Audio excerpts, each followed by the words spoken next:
بسم اللہ الرحمن الرحیم۔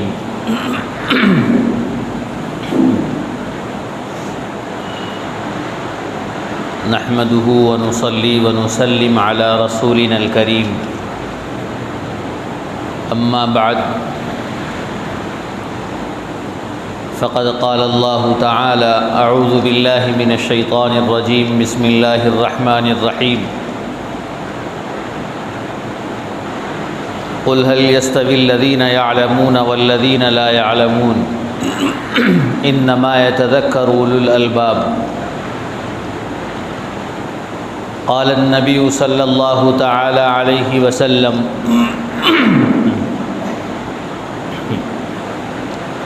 العلماء ورثة الانبياء۔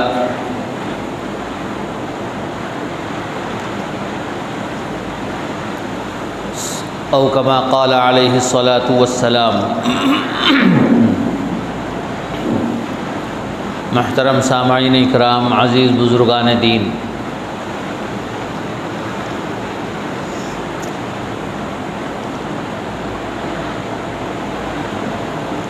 قرآن مجید میں اللہ تعالیٰ نے علم کی فضیلت بیان فرمائی، اور قرآن مجید کے ذریعے اس امت میں علم کا آغاز فرمایا۔ علم کس کو کہتے ہیں؟ علم کے معنی جاننے کے آتے ہیں۔ جو چیز دنیا میں موجود ہے یا موجود نہ ہو، کسی چیز کا جاننا علم کہلاتا ہے، جس کو ہم انگلش میں نالج کہتے ہیں۔ نالج یا پھر سائنس بھی کہہ لیجئے، سائنس کے معنی بھی ہیں جاننے کے، نالج کے معنی بھی ہیں جاننے کے۔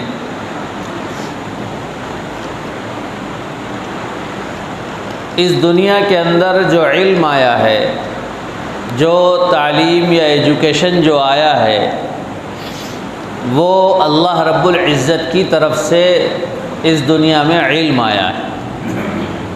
ہر انسان کو اور ہر جانور کو اللہ تعالیٰ نے علم عطا کیا ہے۔ انسانوں میں سے کسی انسان کو پیدا ہوتے ہی علم نہیں ملتا ہے، بلکہ وہ جیسا بڑا ہوتا جاتا ہے اس کو علم اللہ تعالیٰ عطا کرتے ہیں۔ اور جانوروں کا حال یہ ہے کہ جانوروں میں سے بہت سے جانوروں کو اللہ تعالیٰ پیدائشی طور پر علم عطا فرماتے ہیں۔ انسانوں کو پیدائشی طور پر علم نہیں ملتا ہے۔ قرآن مجید میں اللہ تعالیٰ نے ارشاد فرمایا کہ وہ ذات جس نے تمہیں ماں کے پیٹ سے پیدا کیا، تمہاری ماؤں کے پیٹ سے تمہیں دنیا میں لایا، اس حال میں کہ لا تعلمون شیئا، تم کچھ بھی نہیں جانتے تھے، تمہیں کسی چیز کا علم نہیں تھا، تمہیں اس بات کا بھی پتہ نہیں تھا کہ تمہیں پیدا کرنے والا کون ہے، تمہاری ماں کون ہے، تمہارا باپ کون ہے، اس کا بھی علم نہیں تھا۔ اللہ تعالیٰ قرآن مجید میں ارشاد فرماتا، پھر جب انسان بڑا ہوتا ہے آہستہ آہستہ اسے پھر ایک ایک چیز معلوم ہونے لگتی، ایک ایک چیز اسے پتہ ہونے لگتی۔ جانوروں کا بھی یہی حال ہے کہ جیسے ہی وہ دنیا میں آتے ہیں، بہت سے جانور ایسے ہیں کہ ان کو بہت سی معلومات خود بخود مل جاتی۔ کچھوے کو تیرنا اس کی ماں نہیں سکھاتی، کچھوا جس کو ہم تانبیل بھی کہتے ہیں، ٹارٹائس بھی کہتے ہیں، یہ ایسا جانور ہے جو خشکی میں بھی رہتا ہے اور پانی میں بھی رہتا ہے۔ مچھلی کو اگر یوں کہے کہ بھئی مچھلی کو تیرنا کس نے سکھایا، تو ٹھیک ہے، مچھلی ایک آبی جانور ہے، پانی کا جانور ہے، پانی میں ہی وہ رہتا ہے، رہتی ہے مچھلی، تو اس میں ٹھیک ہے، پانی میں جب رہنے والی ہے تو تیرنا اسے خود بخود معلوم، یعنی سانس لینا۔ لیکن کچھوا ایک ایسا جانور ہے جو پانی میں بھی رہتا ہے اور خشکی میں بھی۔ وہ پانی میں پیدا ہونے کے بعد پانی میں چلا جاتا ہے تو اس کی ماں اسے نہیں سکھاتی کہ پانی میں کیسے تیرنا ہے، اسے پتہ ہوتا ہے کہ کیسے تیرنا ہے، اسے پیدائشی طور پر علم ہوتا ہے بہت سی چیزوں کا۔ پرندے بھی جب بڑے ہوتے رہتے ہیں تو بہت سی چیزوں کا علم انہیں خود بخود ہوتا ہے، انہیں سکھانے کی ضرورت نہیں پڑتی۔ ماں، پرندوں کی ماں انہیں اڑنا اگرچہ سکھاتی ہے لیکن وہ سکھانے کا انداز الگ ہوتا ہے۔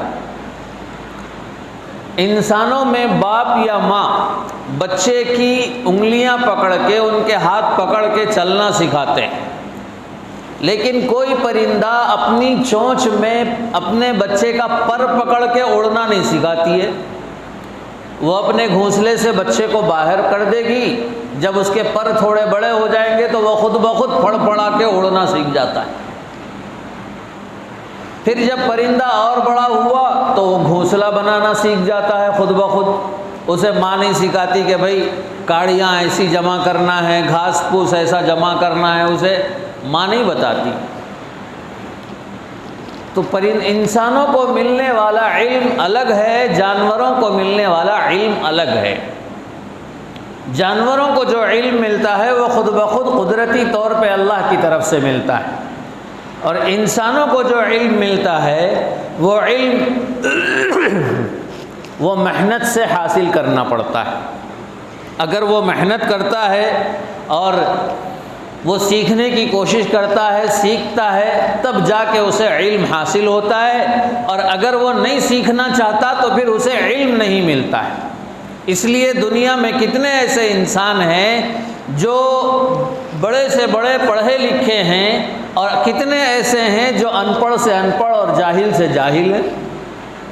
جس نے سیکھنا چاہا، پڑھنا چاہا، وہ بڑا سائنٹسٹ بھی بن گیا، بڑا عالم بھی بن گیا، اور جس نے سیکھنا نہیں چاہا یا کچھ حاصل کرنا نہیں چاہا تو وہ بالکل جاہل کا جاہل رہا، اسے نہ کوئی فن آیا نہ علم آیا۔ ایسے بھی دنیا کے اندر، لیکن جانور میں ایسا نہیں ہے۔ جانور چاہے وہ سیکھے یا نہ سیکھے، اس کو زندگی گزارنے کے لیے کیا ضروری ہے وہ خود بخود آ جاتا ہے۔ وہ چاہے سیکھنا چاہے یا سیکھنا نہ چاہے، تب بھی اس کو علم آ ہی جاتا ہے جتنی اس کی ضرورت۔ تو بہرحال اللہ تبارک و تعالیٰ نے انسانوں کو بھی علم عطا فرمایا، اور دوسرے جو اللہ کی مخلوقات ہیں، جاندار ہیں، ان کو بھی اللہ تعالیٰ نے علم عطا فرمایا ہے، لیکن انسان کا علم الگ ہے اور جانوروں کا علم الگ ہے۔ انسان میں بھلے برے کی تمیز اللہ نے رکھی ہے، جانوروں میں بھلے اور برے کی تمیز نہیں رکھی۔ جانوروں میں اللہ رب العزت نے اپنی روزی روٹی کیسے حاصل کرنا ہے انہیں وہ تعلیم دی، لیکن دوسرے کی روزی چھین کر، دوسرے کی روٹی چھین کر بھی روزی حاصل کی جا سکتی ہے، یہ جانوروں کو پتہ ہے، اور اس کا انہیں احساس نہیں ہوتا۔ جب کوا کسی دوسرے پرندے کے گھونسلے سے دوسرے پرندوں کے چوزوں کو جب اٹھاتا ہے اپنا پیٹ بھرنے کے لیے، تو کوے کے دل میں کبھی یہ احساس نہیں ہوتا کہ یہ معصوم بچے ہیں، اس کی ماں روئے گی، اس کی ماں کو تکلیف ہوگی، یہ ہوگی، اسے کوئی احساس نہیں ہوتا۔ اسے بس اپنا نوالا دیکھنا ہے، اسے یہ خیال کرنا ہے کہ میرا پیٹ کیسے بھرے گا۔ چیل جب دوسرے بچوں کے، پرندے کے بچوں کو کھاتی ہے تو اس کے دل میں کبھی رحم نہیں آتا، اس کے دل میں خیال نہیں آتا، اس لیے نہیں آتا کہ اللہ نے وہ چیز رکھی ہی نہیں اس کے اندر، اس کو روزی کا طریقہ بتایا، وہ روزی حاصل کر رہی ہے۔ جانور، دوسرے جانوروں کا بھی یہی حال ہے۔ سانپ اگر کسی بکری کے بچے کو نگل رہا ہے اژدہا، تو کبھی اس کو یہ خیال نہیں آتا کہ یہ معصوم بکری کا بچہ، اس نے کس کا کیا نقصان کیا، کیوں میں اس کو نگل جاؤں، کبھی نہیں سوچتا سانپ۔ وہ دیکھتا ہے کہ بھئی مجھے نوالا مل رہا ہے، چلو کھا لو۔ تو یہ تمیز کہ بھئی کسی کو تکلیف ہوگی یا نہیں ہوگی، یہ تمیز جانوروں میں نہیں ہے، یہ تمیز صرف انسانوں میں اللہ تعالیٰ نے رکھی۔ اس لیے اللہ تعالیٰ نے انسانوں کو اس بات کا پابند بھی بنایا کہ دیکھو تم دوسروں کی روٹی اور روزی چھین کے تم نہیں کھا سکتے۔ اگر تم کس چوری کرو گے تو تمہارے ہاتھ کاٹ دیے جائیں گے۔ جانور اگر چوری کرے گا تو اس کو کورٹ میں نہیں پیش کیا جائے گا کہ بھئی کتے نے میری بسکٹ چڑا لی ہے، یا میرا فلاں چیز پاکٹ، گوشت کا پاکٹ ہم گھر لے جا رہے تھے، کتے نے چھین لیا۔ کسی پولیس اسٹیشن میں FIR بھی نہیں ہوگا، کسی کورٹ میں پرچی بھی نہیں کٹے گی، اس لیے کہ وہ مکلف ہی نہیں ہے۔ انسان اس کے مکلف ہے۔ انسان غلطی کرے گا تو پھر اس کے خلاف FIR بھی ہوگا، اس کے خلاف مقدمہ بھی قائم ہوگا۔ کیوں؟ اس لیے کہ اللہ تعالیٰ نے انسان کو بھلے اور برے کا مکلف بنایا ہے، اور اس کی تمیز سکھائی ہے کہ دیکھو جو تمہیں کام دیے گئے وہ کرو، اور جس سے روکا گیا تم رکو اس سے۔ یہ ہے علم کا فرق انسانوں میں اور جانوروں میں۔ انسانوں کے علم میں یہ فرق ہے، انسان ہر معلومات کو نہیں حاصل کرتا ہے کہ بھئی جو بھی نالج آ گیا اور اس کے مطابق عمل کر لو، نہیں۔ آج دنیا کے اندر سب سے بڑا نقصان یہ ہوا ہے، آج ہم جس کو نالج کہتے ہیں، آج جس کو ہم ایجوکیشن کہتے ہیں، اس ایجوکیشن نے دنیا میں بہت تباہی مچائی۔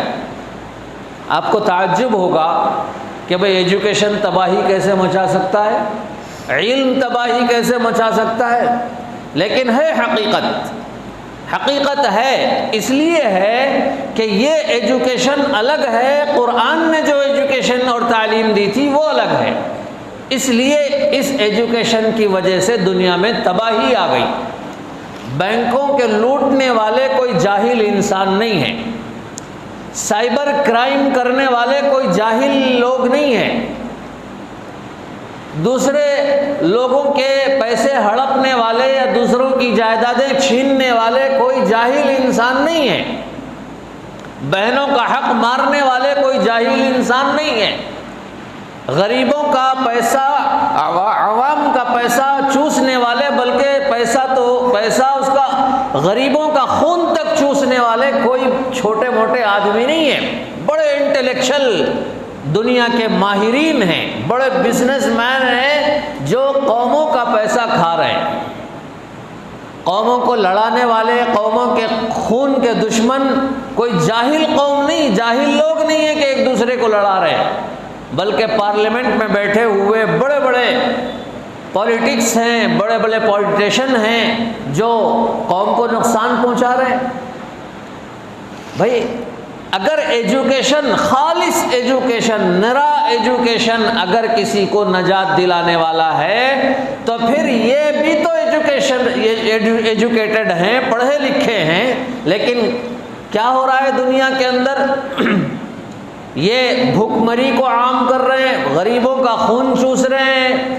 بڑے بڑے ڈاکٹر جو MBBS کی ڈگری رکھتے ہیں، MD کی ڈگری رکھتے ہیں، اور بڑے بڑے ڈگری رکھنے والے ڈاکٹر ہیں، وہ موت کے سوداگر بنے ہوئے، وہ صحت کو بیچتے ہیں، وہ شفا کو بیچتے ہیں، وہ کمیشن کھاتے ہیں، لیب سے بھی کمیشن کھائیں گے، میڈیکل سے بھی کمیشن کھائیں گے، اور نہ جانے کہاں کہاں سے کمیشن کھائیں گے، صرف اپنے کمیشن کے خاطر کسی ایک آدمی کو جو پیشنٹ نہیں ہے، جس کو سرجری کی ضرورت نہیں ہے، لیکن پھر بھی اس کی سرجری کروائیں گے، کیوں؟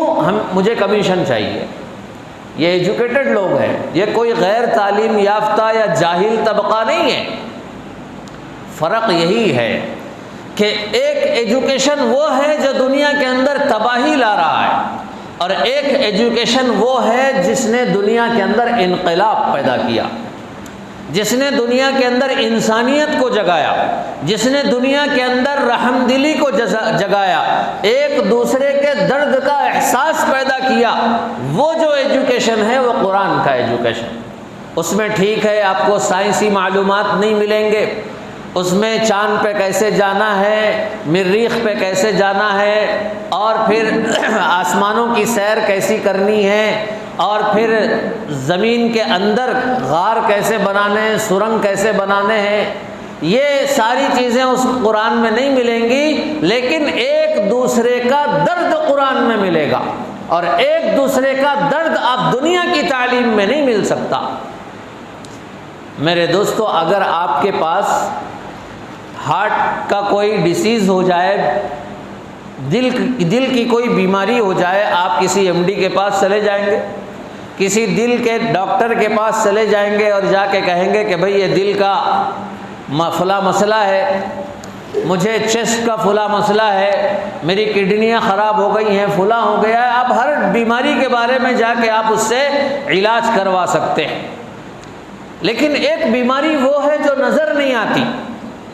بچہ جھوٹ بولنے لگا، بچے نے چوری کرنا شروع کر دیا، بچہ ماں کو گالی دے رہا ہے، ماں کو جھڑک رہا ہے، باپ کی نافرمانی کر رہا ہے، بچہ جھوٹ بول رہا ہے۔ اب اس بچے کے ہاتھ کو پکڑ کے آپ ایم ڈی ڈاکٹر کے پاس، بہت بڑے ڈاکٹر کے پاس لے جا کے کہیں گے کہ بھئی میرا بچہ جھوٹ بول رہا ہے، ذرا اس کا علاج کر دیجیے۔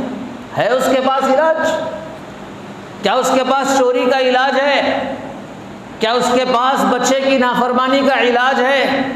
بڑے سے بڑے سائنٹسٹ کو بٹھا لیجئے، جس نے نیوکلیئر بنا لیا ہو اور نہ جانے کیا کیا بنا لیا ہو، اس سائنٹسٹ کے سامنے اس کو بٹھا کے کہیے کہ میرا بچہ جھوٹ بول رہا ہے، ذرا اس کا علاج کیجئے، اس بیماری کو ختم کیجئے اس کے اندر سے، میری بات نہیں سنتا، میری نافرمانی کرتا ہے، میں نے اس کو پالا بڑا کیا، اس کے سکھ کا، اس کے راحت کا، ہر چیز کا میں نے خیال کیا بچپن سے، ابھی 18 سال کا ہو گیا، 22 سال کا ہو گیا، لیکن ماں کو ہی گالی دیتا ہے، ذرا اس کا علاج کیجئے۔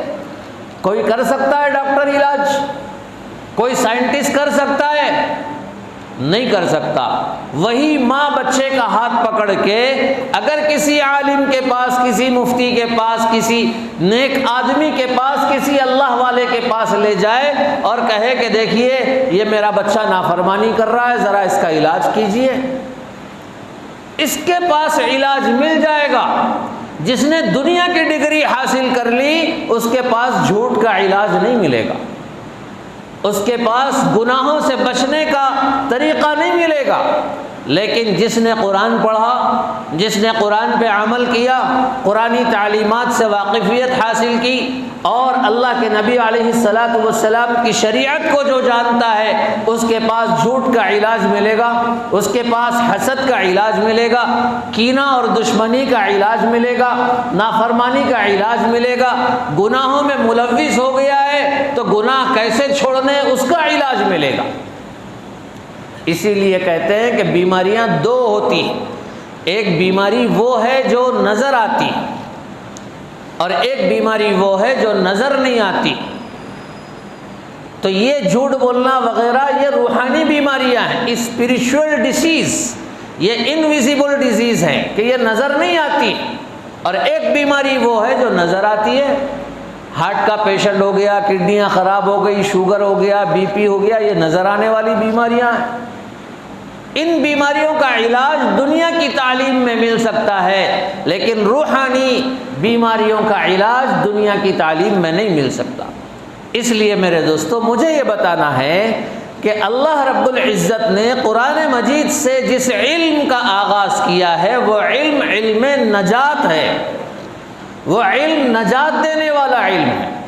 دنیاوی علوم کے ذریعے انسان اپنی روزی روٹی تو حاصل کر سکتا ہے، لیکن دل کا سکون دنیا کے علم سے نہیں مل سکتا، نہیں مل سکتا۔ دنیا کے علم سے جو ہے سکون حاصل کرنا چاہے نہیں مل سکتا۔ دنیا کے علم سے اسے اے سی مل جائے گا، اسے سردیوں میں ہیٹر مل جائے گا، اسے سردیوں کے زمانے میں گرم پانی کرنے کے لیے ہیٹر مل جائے گا، لیکن اس کے دل کی جو بے چینی ہے اور جو کیفیت ہے، اس کیفیت کو سکون میں لانے کے لیے اس کے پاس کوئی دوا نہیں۔ کوئی ایک آدمی غمگین ہے، کسی کی بیوی نے دھوکہ دے دیا، یا کسی بیوی کو شوہر نے دھوکہ دے دیا۔ اب وہ بعض مرتبہ زندگی میں ایسے کبھی واقعات ہوتے ہیں، اللہ بچائے سب کو، کہ انسان ٹوٹ جاتا ہے، انسان ٹوٹ جاتا ہے، اور اتنا ٹوٹتا ہے کہ اب اسے دنیا میں کوئی سہارا نظر نہیں آتا، کوئی سہارا نظر نہیں آتا۔ اب اس بے سہارگی کے عالم میں کون اس کا سہارا بنتا ہے؟ کوئی ڈاکٹر سہارا بنتا ہے؟ نہیں بن سکتا ڈاکٹر سہارا۔ ایک اس کے دماغ پہ ڈپریشن ہے، ٹینشن ہے، ڈپریشن اور ٹینشن کا علاج اگر ہم ڈاکٹر کے پاس جا کے کرنا چاہیں تو بس وہ نیند کی گولی کے علاوہ اس کے پاس اور کوئی دوسری دوا ہے ہی نہیں، ہے ہی نہیں اس کے پاس۔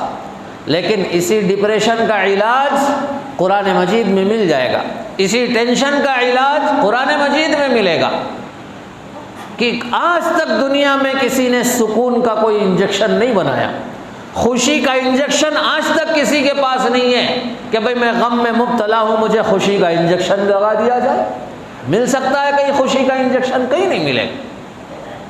تو اس لیے میرے دوستو، اللہ رب العزت نے قرآن مجید کا جو علم اس امت کو عطا فرمایا ہے، ہم نے اس کو علم سمجھنا چھوڑ دیا۔ ہم نے بہت بڑا نقصان کیا ہے، خود کا بھی اور دوسروں کا بھی، کہ قرآن کو اللہ تعالیٰ نے جس کام کے لیے، جس مقصد کے لیے ہمارے درمیان بھیجا تھا، ہم نے وہ مقصد چھوڑ دیا ہے۔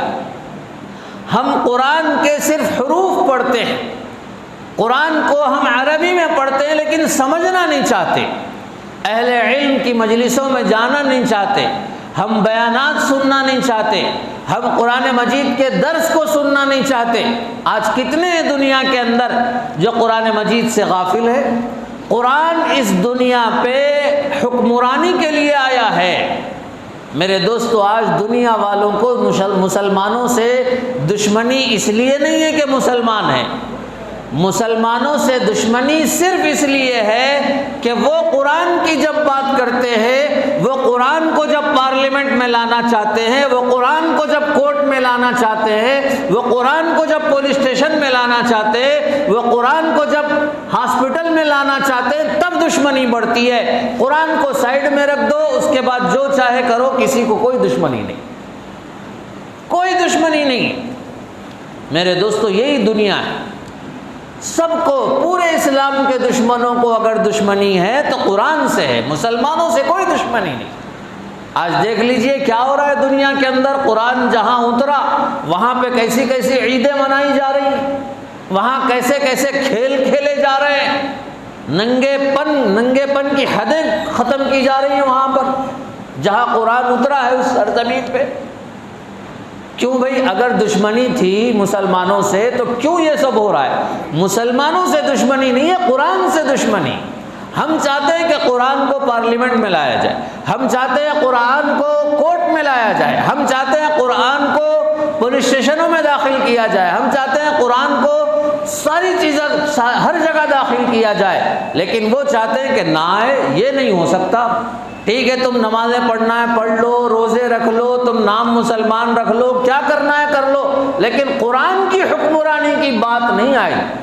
قرآن کی حکمرانی کی جب بات آئے گی تو ایک ہی مسلمان پہ لیبل لگے گا کہ وہ ٹیررسٹ ہے۔ یہ چاہے دنیا تباہ کر دیں، یہ چاہے وائرس بنا کے لوگوں کو ہلاک کر دیں، انہیں کوئی ٹیررسٹ نہیں کہے گا، لیکن جب قرآن کی حکمرانی کی بات آئے گی تو لوگ ہمیں ٹیررسٹ کہتے ہیں۔ میرے دوستو، اس زمانے میں جو قرآن کی بات کرتا ہے، جو قرآن کی بات سکھاتا ہے، اہل علم ہم جس کو کہتے ہیں، قرآن کے پڑھنے والے، قرآن کے سمجھانے والے، قرآن کو عام کرنے والے، قرآن کی دعوت دینے والے، قرآن کی تبلیغ کرنے والے، میرے دوستو، اس وقت امت کا یہ بہت بڑا مجمع ایسا ہے جو اس امت کے لیے یوں سمجھیے کہ ایک بہت بڑی غنیمت کی چیز، اہل علم، قرآن کے پڑھنے اور پڑھانے والے۔ اللہ کے نبی علیہ الصلوۃ والسلام نے فرمایا، خیرکم من تعلم القرآن وعلمہ، تم میں سب سے بہترین وہ ہے جو قرآن سیکھے اور سکھائے، جو قرآن کی تعلیم دے، قرآن پڑھے۔ آج اس امت سے قرآن کی تعلیم ختم ہو رہی، اہل علم کی قدردانی ختم ہو رہی ہے، قرآن پڑھنے والوں کی قدر بھی ختم ہو رہی ہے، قرآن پڑھانے والوں کی بھی قدر ختم ہو رہی ہے۔ آج علماء کی قدر کتنی ہے امت کے؟ کون کتنی قدر کرتا ہے علماء کی؟ بس علماء کو اگر یاد کرتے ہیں تو مسجد میں، وہ بھی نماز کے وقت میں، فجر میں اگر امام صاحب نہیں آئے دیر سے، پیچھے پلٹ کے دیکھیں گے، امام صاحب نہیں آئے، 2 دن ہو گیا، 3 دن ہو گیا، یا دیر ہو رہی، تو پھر مسجد میں بیٹھ کے مشورے کریں گے، دیکھو امام صاحب بہت ڈمے مار رہے فلاں۔ ٹھیک ہے، جب امام ہے پابندی کرنی چاہیے، امام ہے پابندی کرنی چاہیے۔ بھائی نماز تو کہیں بھی پڑھنا ہے، نماز معاف تو نہیں ہے، چاہے امام کوئی بنے نہ بنے، نماز تو سب کے لیے ہے۔ لیکن ہماری قدر کتنی رہ گئی اماموں کے ساتھ، علماء کے ساتھ، اور اہل علم کے ساتھ، دین کے خادموں کے ساتھ ہماری کتنی قدر رہ گئی؟ کون کتنی قدر کرتا ہے؟ آج علماء کی قدر کو امت سے گھٹایا جا رہا ہے، ختم کیا جا رہا ہے، اور دنیا یہ چاہتی ہے کہ ہمیں علماء کی ضرورت نہیں۔ میرے دوستو، کچھ دیر کے لیے یہ مان لو کہ دنیا سے علماء ختم ہو گئے، بتاؤ جنازے پڑھانے والا کون ملے گا؟ مسئلے بتانے والا کون ملے گا؟ نکاح اور طلاق کے مسئلے بتانے والا کون ملے گا؟ قرآن سمجھانے اور پڑھانے والا کون ملے گا؟ اسی لیے کہتے ہیں، اللہ کے نبی نے فرمایا کہ قیامت کے قریب قرآن اٹھا لیا جائے گا۔ قرآن کیسے اٹھایا جائے گا؟ قرآن کے اٹھائے جانے کا مطلب ہے کہ قرآن کے پڑھنے پڑھانے والے اٹھا لیے جائیں گے۔ آج علماء کی، اماموں کی، دین کے خادموں کی قدر نہیں، انہیں کوئی ان کی فکر نہیں کرتا۔ اماموں کی تنخواہیں کتنی ہوتی ہیں؟ کتنی ہوتی ہیں تنخواہیں اماموں کی؟ جتنی تنخواہ میں امام گزارا کر رہا ہے، کیا کوئی باپ اپنے بیٹے کو اتنی تنخواہ پہ راضی ہو جاتا ہے؟ کوئی راضی نہیں ہوتا ہے۔ کہ امام صاحب نے گزارش کی مسجد کے صدر صاحب سے، امام صاحب ذرا تنخواہ بڑھا دیجئے، صدر صاحب میری تنخواہ بڑھا دیجئے، بس نہیں ہو رہی۔ صدر صاحب نے کہا کہ بھائی ایسے کیسے ہو سکتا ہے؟ بھائی آپ کو خرچے کیا ہے؟ آپ کو ایسا کون سی گاڑی میں پھر رہے آپ؟ اللہ برکت دے گا، ٹھیک ہے، یہی اتنا ہی ہم سے ہو سک رہا ہے، بس یہی۔ امام صاحب کو بھی غصہ آ گیا۔ دوسری مرتبہ جب نماز میں پہنچے، نماز کے بعد دعا کے لیے امام صاحب بیٹھ گئے، صدر صاحب بھی سامنے بیٹھے ہوئے تھے۔ امام صاحب نے ہاتھ اٹھایا اور دعا کی کہ یا اللہ اس مسجد میں کے جو صدر صاحب ہیں ان کی اور ان کے بچوں کی بھی تنخواہ اتنی کر دیجئے جتنی میری تنخواہ ہے، اللہ برکت دے گا۔ امام صدر صاحب گھور کے دیکھنا شروع کرے۔ امام صاحب بولے آمین بولو جی۔ صدر صاحب آمین بولو، بھائی برکت جب مجھے چاہیے تو آپ کو بھی چاہیے۔ اس کے بعد پھر صدر صاحب کو سمجھ میں آیا کہ بھائی کتنی تنخواہ ہونا چاہیے۔ کیا کوئی راضی ہوتا ہے اس پہ؟ لیکن ہمارے لوگوں کو کوئی فکر ہی نہیں اس بات کی۔ امام کیسے گزارا کر رہا ہے، مؤذن کیسے گزارا کر رہا ہے، ان کی کیا تنخواہ ہے، ان کے کیا خرچے ہیں، کسی کو کوئی فکر نہیں۔ اپنے میں آپ مگن ہیں اور خود بڑے بڑے بل بنا، ایک وقت میں 5000 کا کھا لیں گے، ایک وقت میں۔ ایسے بھی لوگ ہیں، گئے دوستوں کو لے کے اور ایک ہوٹل میں بیٹھا اور 5000 کا 8000 کا بل بنایا، فیملی کو لے کے نکلے، پکنک کے واسطے چلے، شاپنگ کی، 8,000 10,000 50,000 کی شاپنگ ہو رہی ہے۔ لیکن جب مسجد کے مؤذن صاحب چندے کے لیے جاتے، پرسوچ تو لکھ گئے نا 100 روپے، اور کیا ہونا؟ کس کے لیے مانگ رہے ہیں؟ اللہ کے لیے مانگ رہے ہیں، تو یہ کیفیت۔ میرے دوستو، علماء کی قدر کیجئے، اہل علم کی قدر کیجئے، اپنے بچوں کو قرآن پڑھائیے۔ یہ تو اللہ کا شکر ہے کہ اتنے حالات ہونے کے باوجود بھی کبھی کوئی عالم بھیک مانگتا ہوا نظر نہیں آئے گا، کوئی قرآن کا حافظ بھوکا نظر نہیں آئے گا۔ یہ اللہ کا کرم، اللہ کا کرم ہے کہ اللہ رب العزت اپنے قرآن کی بدولت اس عالم کو، اس حافظ قرآن کو عزت بخشتے ہیں، کبھی وہ پریشان نہیں ہوتا۔ اگر ہو بھی جائے پریشان تو اس سے پوچھو کیسا چل رہا ہے، وہ کہتا ہے الحمدللہ، ہر حال میں اللہ کا شکر بجا لاتا ہے اور اللہ کی تعریف کرتا ہے۔ میرے دوستو، یہ قدر و قیمت صرف اللہ ہی جانتے۔ قرآن کا حافظ، قرآن کے پڑھنے پڑھانے والے اللہ کے فوجی ہے، اللہ کے فوجی ہے، اللہ کے کارکنان ہیں۔ اس لیے میرے دوستو اس دنیا میں ان کی قدر کیجئے اور اپنے بچوں کو بھی علم سکھائیے، قرآن سکھائیے۔ اگر ہم نے قرآن سے اپنے آپ کو ختم کر لیا یا اپنے آپ کو علماء سے دور کر لیا، پھر میرے دوستو ہماری نجات آسان نہیں ہو سکتی۔ جس نے صحابہ کو چھوڑا وہ ناکام ہو جائے گا، اور صحابہ تک پہنچانے والے یہی اہل علم ہیں، یہی اہل علم ہیں جو قرآن کے ذریعے دھیرے دھیرے صحابہ تک اور اللہ تک پہنچاتے ہیں، رسولوں تک پہنچاتے ہیں۔ انہی واسطوں سے ہم پہنچ سکتے ہیں۔ اگر ان واسطوں کے بغیر ہم قرآن سیکھنا چاہیں گے، ٹھیک ہے قرآن کے الفاظ تو آ جائیں گے، لیکن قرآن کی جو روحانی کیفیت ہے وہ ہمیں نہیں مل سکتی۔ کوئی ڈاکٹر کی کتابیں پڑھ لینے سے، میڈیکل کی کتابیں پڑھ لینے سے کسی کو دنیا ڈگری نہیں دیتی جب تک کہ پریکٹس نہ ہو جائے، جب تک کہ وہ کسی استاد سے نہ سیکھے۔ اس لیے میرے دوستو اس زمانے میں اہل علم کی، علماء کی، حفاظ کی، دین کے خادموں کی قدر کیجئے اور اپنے بچوں کو بھی اس کے لیے تیار کیجئے، قرآن کا حافظ بنائیے، دینی تعلیم کو عام کیجئے، اپنے گھر میں چھوٹے بچوں کے لیے قرآن کی تعلیم کا نظم کیجئے۔ گھر میں نہیں پڑھ سکتا، بچوں کو مسجد میں بھیجیے جہاں قرآن کی تعلیم چل رہی ہو، مکتب چل رہا ہو، انہیں قاعدہ سکھائیے، قرآن پڑھنا سکھائیے۔ اور اگر ہم نے اپنی نسل کو نہیں سکھایا تو پھر میرے دوستو آج جو ہم اللہ کا نام لے رہے ہیں، ہماری نسل کل نام لینے والی بھی نہیں رہی۔ اللہ تبارک و تعالی ہم سب کو صحیح طور پر قرآن کی خدمت کرنے اور قرآن کا حق ادا کرنے کی توفیق نصیب فرمائے۔ ہمیں اور ہماری اولاد کو اور ہماری نسل کو اللہ رب العزت اسلام کی خدمت کے لیے قبول فرمائے۔ وآخر دعوانا الحمدللہ رب العالمین۔